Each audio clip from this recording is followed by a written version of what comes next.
On a un peu le sentiment, lorsque l'on regarde les débats qui ont lieu en ce moment à l'Assemblée nationale, que le principal problème qui se pose à la France est celui du voile musulman. D'ailleurs, dans les débats qui ont lieu en dehors de l'Assemblée nationale, dans les talk shows, dans les magazines, etc., la question du voile revient de façon extrêmement insistante et pour beaucoup, il y a un danger à le permettre. On propose de l'interdire à l'université pour les moments qui accompagnent les sorties scolaires. C'est déjà difficile de trouver des parents qui accompagnent, donc il faudrait en plus se priver des moments qui ont un voile et pour certains même dans tout l'espace public. Bien sûr, tous ceux qui mettent la question du voile comme étant la priorité pour le pays le disent qu'ils le font dans l'intérêt de la France, mais on pourrait pousser peut-être un peu plus loin la réflexion.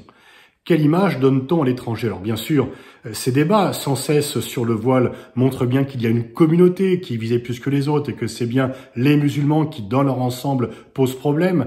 Et cela est bien perçu, mais pas seulement dans les pays musulmans. La presse anglo-saxonne et la presse européenne voient bien cela.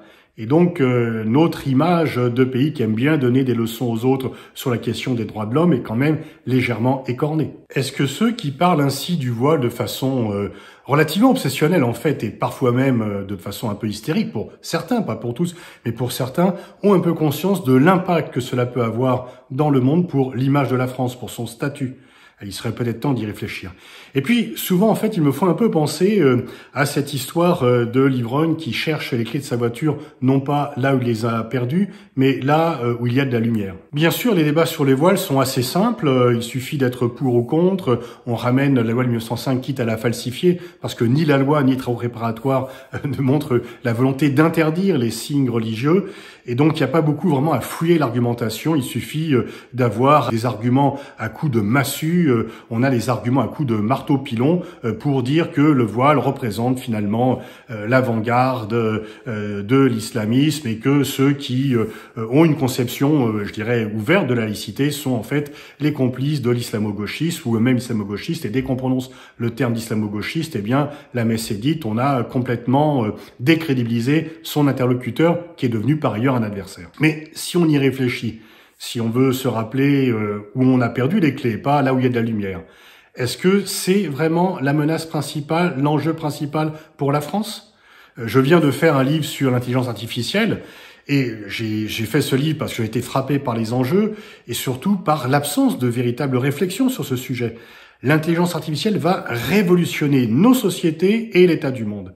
Quels sont les débats parlementaires ou autres sur ce sujet?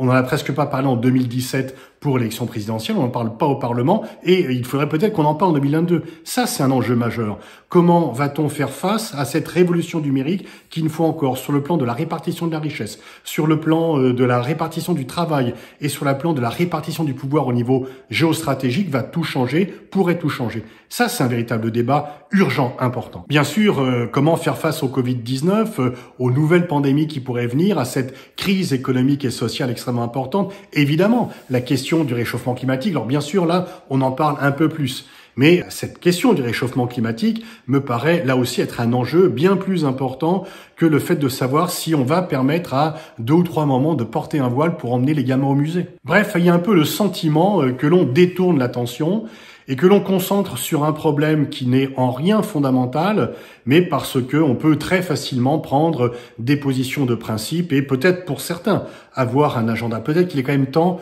que la réflexion revienne au premier plan, qu'il y ait un retour de la rationalité. Il est temps de revenir à l'essentiel, aux fondamentaux. Faisons la liste des sujets qui auront un véritable impact sur nos sociétés. La lutte contre le terrorisme en est bien sûr un, la cohésion nationale en est bien sûr un, mais je ne suis pas sûr que cela soit en interdisant aux mamans voilées d'accompagner les sorties scolaires ou aux jeunes filles étudiantes d'aller à l'université avec un foulard. Moi, ça m'a jamais gêné d'avoir une étudiante qui avait un foulard devant moi et la plupart de celles que j'ai connues ont fait de bonnes études, étaient parfaitement intégrées et je ne pense pas que ça soit en leur disant « Madame, sortez de mon cours, de mon amphithéâtre parce que vous avez un foulard » qu'on aurait gagné quelque chose. Donc vraiment, il est temps peut-être que la raison l'emporte, ce qui n'est pas le cas pour le moment. Si réellement la question du voile à l'université, la question du voile pour les sorties scolaires est le principal problème qui se pose à la France, Alors vraiment, le pays se porte merveilleusement bien.